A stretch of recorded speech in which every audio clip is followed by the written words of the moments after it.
ଅଜା କ'ଣ ହେଲା ଆଜି ମନ ଦୁଃଖ କରି ବସିଛ? ନା ନା କିଛି ନାହିଁ। ନାତୁଣୀଟି ଆଜି ମାଟ୍ରିକ ପଢି କଲେଜକୁ ଯିବ। ଏ କି କଥା? ଏ କଥାରେ ମନ ଦୁଃଖ କରୁଛ? କୋଉ ଷ୍ଟାଣ୍ଡାର୍ଡରେ ପାସ୍ କରିଛି କି?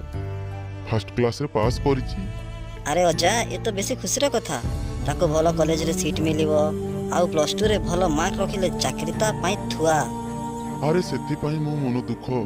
ଭଲ କଲେଜରେ ନାମ ନ ଲେଖିଲେ ତା ପାଠ ପଢା ଭଲ ହେବନି। କିନ୍ତୁ ଆଜିକାଲି କଲେଜରେ ଯାହା ଯାହା ହେଉଛି ସେଥିପାଇଁ ମୋ ମୁଣ୍ଡ ବ୍ୟଥା।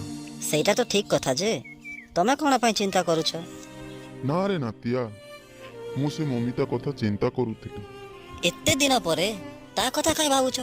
କାରଣ ସେ ଝିଅ ଭଲ ପାଠ ପଢିଲା, ଚାକିରି କଲା, ତା ନିଜ ଗୋଡ଼ରେ ନିଜେ ଛିଡ଼ା ହେଲା, ହେଲେ ଲାଭ କିଛି ନାହିଁ।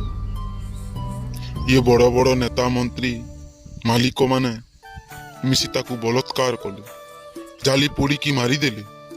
ତାକୁ ନ୍ୟାୟ ବି ମିଳିପାରିଲା ନାହିଁ। ପ୍ରକୃତ ଦୋଷୀ କିଏ ଆଜି ଯାଏଁ ବି ଆମେ ଜାଣିପାରିଲୁନି। ଅଜା, ତା କଥା କାଇଁ ଭାବୁଛ? ଗଲା କଥାକୁ ଭୁଲିଯିବା ଭଲ। ନାଇଁରେ ନାତିଆ, ଏଇଟା ଭୁଲିବା କଥା ନୁହେଁ, ବରଂ ଏଇଟା ଭାବିବା କଥା। ଏ କଥାଟାକୁ ଆମେ ବୁଢ଼ାମାନେ ଭାବିବା କଥା ନୁହଁରେ ନାତିଆ। ତମ ଭେଣ୍ଡିଆ ଟୋକାମାନେ ଭାବିବା କଥା। ଆମେ କ'ଣ ଭାବିବୁ? ତମେ ହେଲା ଏ ଦେଶର, ଏ ରାଜ୍ୟର ଭବିଷ୍ୟତ। ତମେ ଚାହିଁଲେ ସବୁ କିଛି କରିପାରିବ।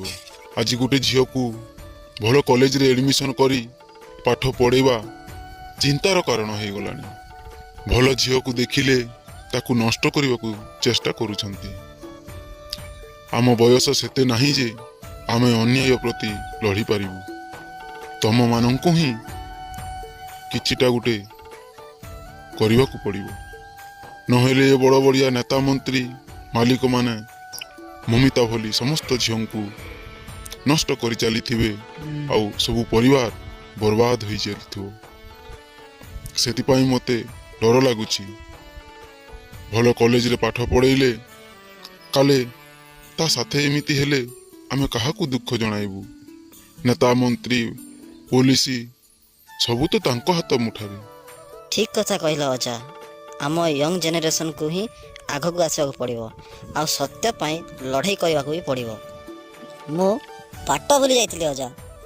ଏ କଥା କହି ମୋତେ ଠିକ୍ ବାଟକୁ ଆଣିବାରୁ ଧନ୍ୟବାଦ ଅଜା, ଧନ୍ୟବାଦ। ମୁଁ ଯାଉଛି ଅଜା।